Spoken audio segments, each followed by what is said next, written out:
Ndagarutse Mukanziza Rebecca kuri channel ye nziza cyane mukunda yitwa Kizwa Life. Ngarukanye icyigisho cyiza cyane kivuga ngo n'abaruharwa nibaze. Hari igihe iyo tugenda tubona indaya zicuruza, tukabona abantu benshi batandukanye, abakora mu mifuka, abantu biba, abantu babasinzi baguye mu muhanda, hari n'igihe benshi baba baranize, ariko ukabona yize amashuri menshi, ariko ukabona ni umusinzi ruharwa, ukavuga ati ese yize ati? Ese uyu muntu azi ko kwicuruza ari bibi? Ariko mbazaniye icyigisho kivuga ngo n'abaruharwa nibaze dusenga Imana. Mwami w'abami turagushimiye kuri Imana nziza, uri Imana iteze ibiganza, uhamagara n'abaruharwa babandi bashayishije ngo baze.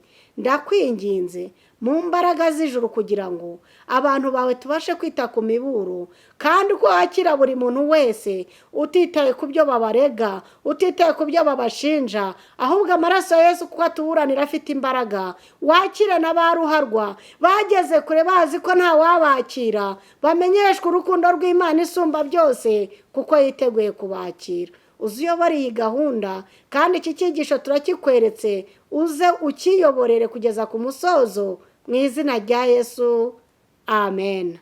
N'abaruharwa nibaze. Iyo turebye muri Yohana igice cyaho cya 4 umurongo wa mbere kugeza umurongo wa 42, turabona umutwe w'amagambo uvuga ngo Yesu avugana n'umusamariyakazi kw'iriba rya Yakobo. Yesu avugana n'umusamariyakazi. Hari nk'isaha 6. Yesu ananijwe cyane n'urugendo, aragenda ajya kw'iriba ryitiriwe Yakobo, maze hari Samariya. Icyo gihe abasamariya baraziranaga n'abayuda, nta wasabanaga n'abamazi, nta n'uwashyingiranaga nabo, ariko Yesu we yaragiye akora ibyo abandi bayuda batigeze bakora. Yaragiye abona umugore uvoma saa 6 z'amanywa, aramubwira ngo wampaye amazi. Umugore amurebye, aramureba, aramwitegereza, aramubwira ati kuri umuyuda nkaba umusamariya unyaka amazi yo kunywa buryo ki?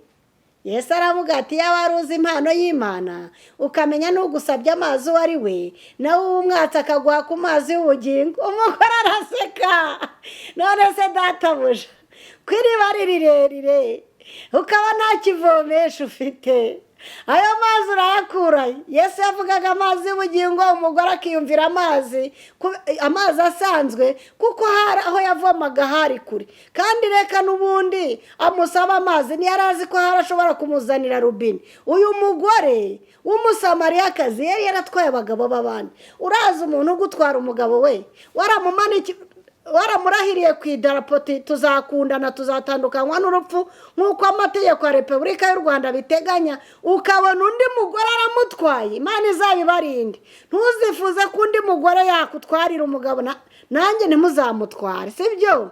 Ndizera ko mubyumvise. Ariko uyu mugore noneho w'umusamariyakazi yari yaratwaye abagabo b'abandi pepepepepe, yari yarabamaze. Niyo mpamvu yangaga kuvoma mu gitondo kugira ngo atahurira n'abandi babyeyi, atahurira n'abandi bagore, akagenda ya masaha abandi baruhutse ya saa 6, we yabaga yikoreye ikibindi. Urumva umunezero wo mu byaha urasharira.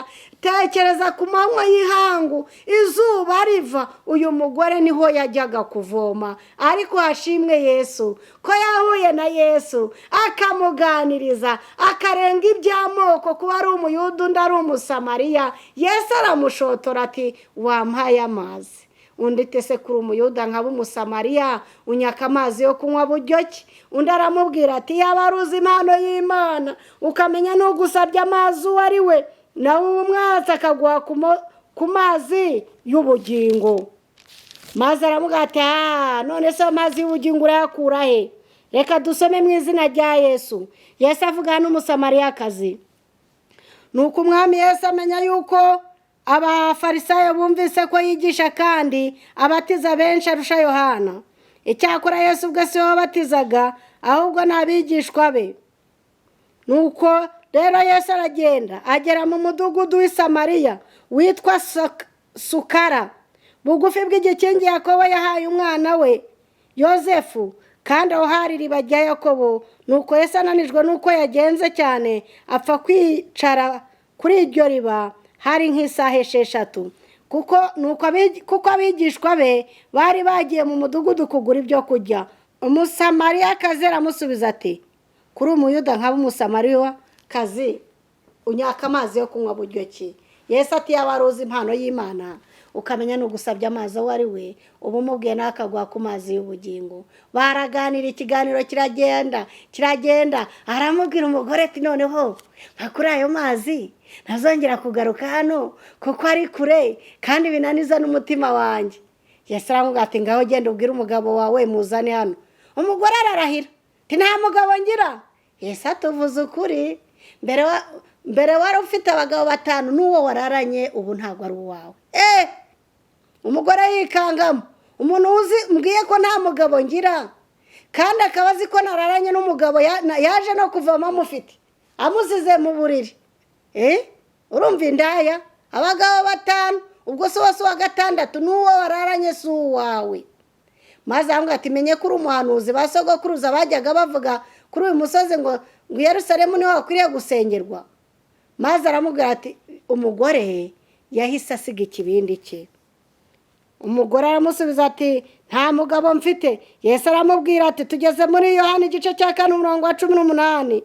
Yesu aramubwira ati, uvuze ukuri yuko udafite umugabo kuko wari ufite abagabo 5 n'ubu ufite ubusu wawe, ibyo byo bivuze ukuri. Umugore aramubwira ati, databuja, menya yuko uri umuhanuzi basogokuruza bacu basengeraga kuri uyu musozi, namwe mukagira ngo Yerusalemu niho hakwiye gusengerwa. Yesu aramusubiza ati, mugore nyizera, igihe kizaza ubwo bazaba batagisengera data kuri uyu musozi cyangwa Yerusalemu. Dore mwebweho musenga icyo mutazi, ariko twebweho dusenga ibyo tuzi kuko agakiza kava ku Bayuda.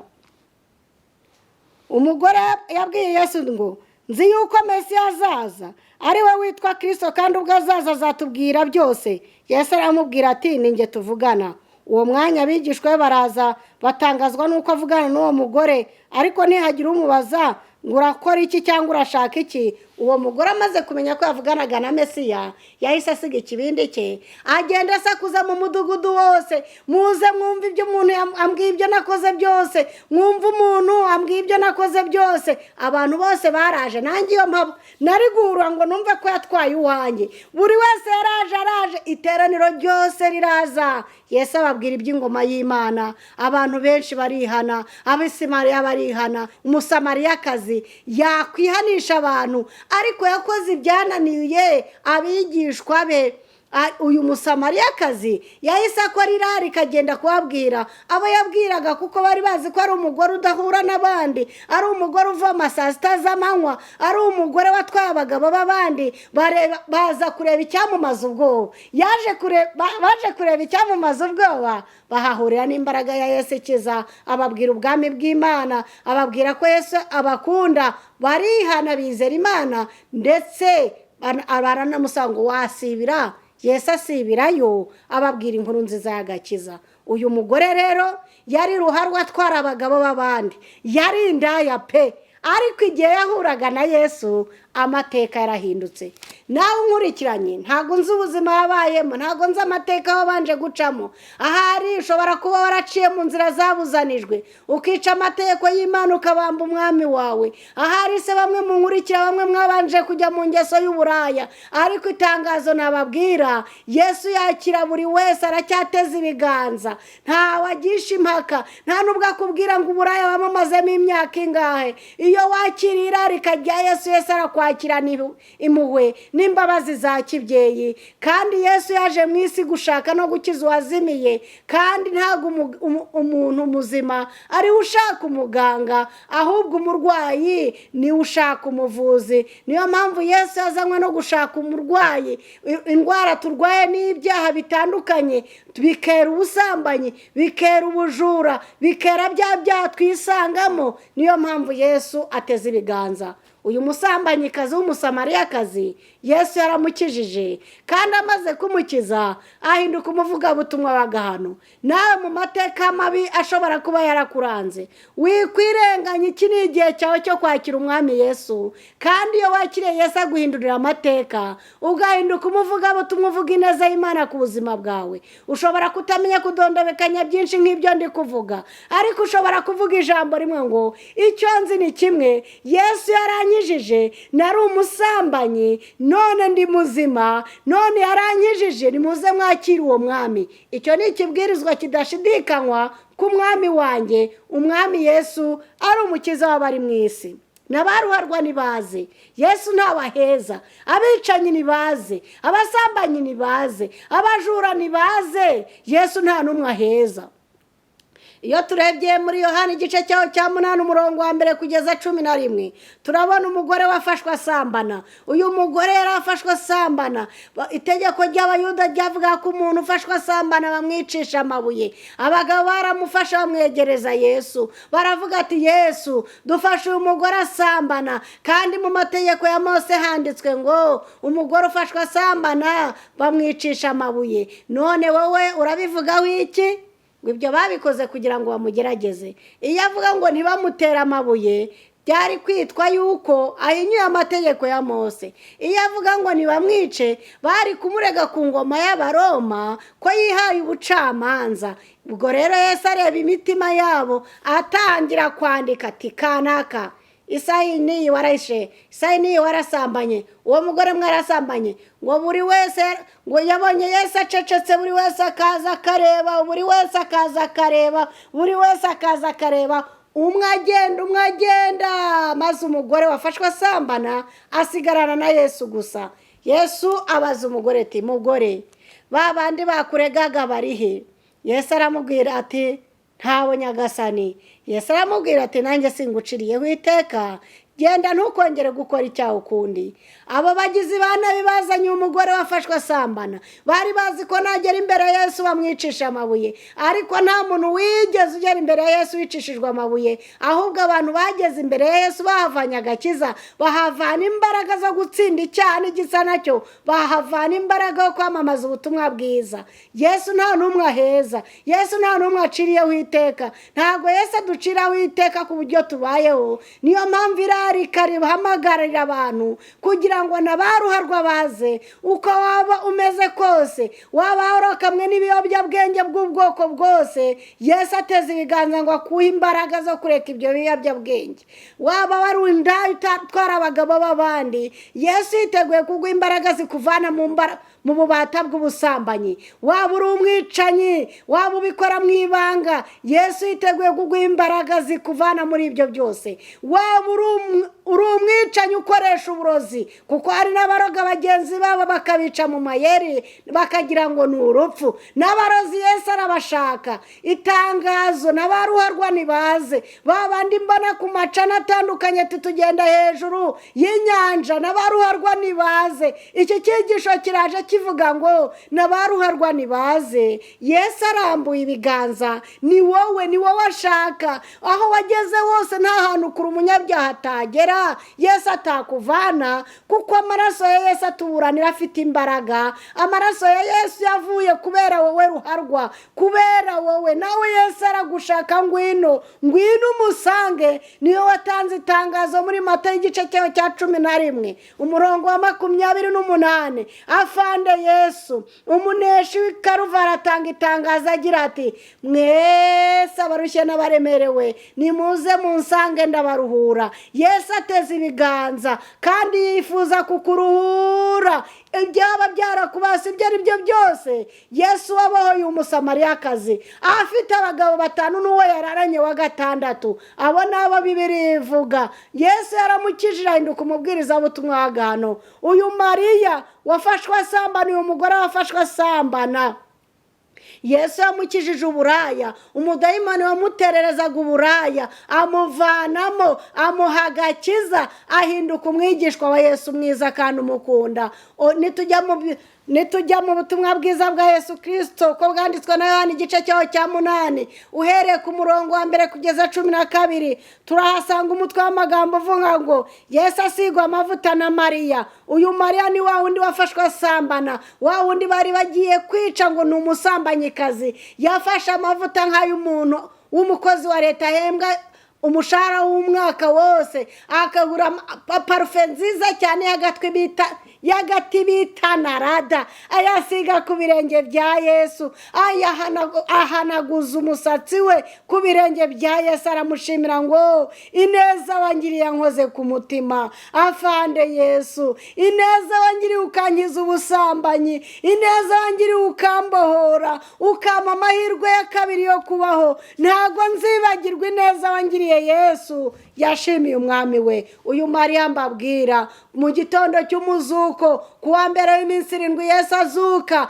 niwe wabaye uwa mbere kugera ku gituro. Mariya yari yaranyuzwe n'ineza Yesu yamugiriye. Umuntu Yesu akijije anyurwa n'ineza yamugiriye, maze agahinduka umuvuga butumwa, agahinduka umuntu umuvugira, agatanga ibye byose atizigamye, agakora umurimo wa data adashyizemo imibare na karikire nyinshi. Oya, mu gukorera Imana nta mibare irimo, kuko Imana niyo dukesha kubaho, Imana niyo dukesha kuramuka, Imana niyo nkomoko y'ubutunzi bwose. Zaburi 24 umurongo wa mbere arambwira hati isi n'ibiyuzuye n'iby'Uwiteka. Uyu Mariya yabaye inkingi ya mwamba mu itorero, kandi yakoze umurimo mugari, kandi ashyigikira intumwa, maze abantu benshi bamenya Imana. Mvuga iki se ndeke iki? Nujya mu byakozwe n'intumwa igice cyaho cya 9 umurongo wa mbere kugeza 9 urabona umwicanyi Sawuli w'Itaruso yarazi strategy zo kwica abantu bavugaga izina ry'Imana isumba byose. Abagore yarabafataga akabaca amabere, abantu bavugaga izina ry'Imana bicaga urubozo. Nujya mu byakozwe n'intumwa igice cyaho cya 7 yicishije Stefano amabuye. Uwari ushinzwe igitero cyo kwica Stefano ni Sawuli. Ariko one day, mvugira ngo one day, iminsi iba myinshi gahimwa n'umwe. Igihe yajyaga Itaruso agiye kurenganya ubwoko bw'Imana, abayobozi bamuhaye inzandiko kugira ngo ababaha bakanyage. Yesu afande Yesu yaramubonekeye, maze urumuri rwinshi ruramugota, yumva ijwi rivuga ngo Sawuli, Sawuli, undenganiriza iki? Arabaza, turinde mwami ndenganya? Arasubizwa, Yesu amubwira ati ni Yesu urenganya. Maze ahita ahuma, bamujyana ku muhanuzi Ananiya, amara iminsi 3 atajya atanywa asenga. Imana imubwira icyo akora. Imana ituma umuhanuzi Ananiya ngo genda ubwire icyo Sawuli, umubatize Sawuli, kuko ari umwigishwa wanjye natoranije.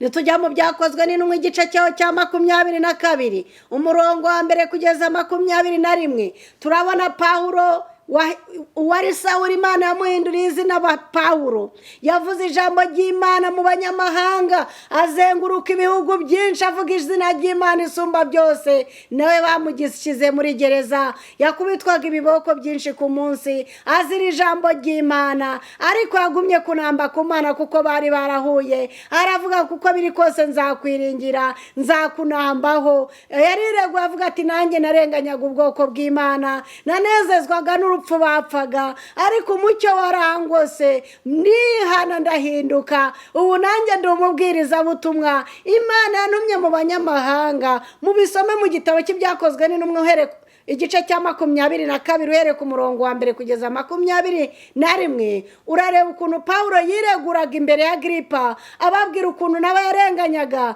ari Umuroma ndetse rwose azwi. Maze ngabo bantu birabatangaza. Pawulo yapfuye avuga Yesu. Mu mahenuka y'umurimo we yaranditse ati narwanye intambara nziza, narangije urugendo, ibisigaye mbibiki ikamba ryo gukiranuka. Haleluya. Uyu yaramwicanye ruharwa, ufite n'ubuyobozi, wize amashuri menshi, ariko igihe yabonaga umucyo w'Imana, ijwi ry'Imana rikavugana nawe, nk'uko nawe ijwi ry'Imana rivugiye muri iyi nyandiko rikubwira ngo nabaruharwa nibaze. Aho waba warageze hose, waba uri indaya, waba uri umwicanyi, waba uri umurozi, waba ujya ruswa, ariko iyi nyandiko iraje ngo nabaruharwa nibaze. Amaraso ya Yesu yoza ibyaha byacu byose. Nta muntu Yesu acurira, nta muntu abwira ngo umaze imyaka iyi muri ibi, ahubwo Yesu amwakirana imbabazi nyinshi n'urukundo rwinshi. Niyo mpamvu nawe nkubwira nkurikiye inshuti muvandimwe, kugira ngo wakire imbabazi z'Imana mu gihe Yesu akicaye ku ntebe y'imbabazi. Tuvuga iki se? Tureke iki? Tureke se? Twavuga se ibyo abagabo n'abagore bihanye bakandikwa mu ijambo ry'Imana? Ntabwo wabona igihe byaturenga. Ariko reka tuvuga ku muntu umwe tubona muri Luka igice cyaho cya 19 umurongo wa mbere kugeza 10, haravuga ibya Zakayo. Zakayo yari komiseri w'imisoro. Zakayo arazi gusoresha, yasoresherezaga ingoma y'Abaroma ahantu bita Iyeriko. Wari umurwa uhuriyemo n'amoko yose, umujyi ugezweho. Aho niho komiseri w'imisoro witwa Zakayo yarari. Yarazi neza ko nagira amafaranga menshi ariho azagira icyubahiro, kumva umutima uguwe neza. Mbaza abakire bankurikirana, ndabizi ko munkurikirana, ndabasuhuje mu izina rya Yesu. Muranezeza iyo mbona munkurikirana, Imana ibamere umugisha. Ariko abakire munkurikirana, mbese igihe mwabonaga amafaranga menshi mwifuzaga, mwumvise mufite amahoro y'umutima? Ntago mbizi, kandi singusabye kunsubiza, ariko ningusura uzampamagare ngusure tuganire nsubize icyo kibazo. Mbese na Zakayo rero yasoresherezaga ingabo z'Abaroma, ukuntu basoreshaga mu gihe cy'iyo ngoma y'Abaroma. Iyeriko barakubwiraga ati uyu mujyi uzavamo miliyoni 10. Ubwo nawe kugira ngo wihembe uzavuga ati tagati yanjye yo kugira ngo aha have n'igihembo cyanjye arava miliyoni 20. Miliyoni 20 zavaga mu bakikije aho. Niko kazi Zakayo yakoraga rero, agira amafaranga menshi. Yari yarigishijwe iby'Imana, yari umurondabukanda mwiza, yari umujiya mwiza, ariko ibyo bivamo. Yari yarumvise inyigisho za Yohana Umubatiza, ariko gukunda amafaranga nyine byatumye yirundumurira muri ibyo. Avuga ati nabona amafaranga ibintu bizakemuka, azabona azagaruka nyuma mu by'Imana. Ariko uko yarushagaho gushayisha, niko umutima wakundaga amafaranga. Amaze kugera ku mafaranga yifuza, ntago yigeze abona amahoro y'umutima.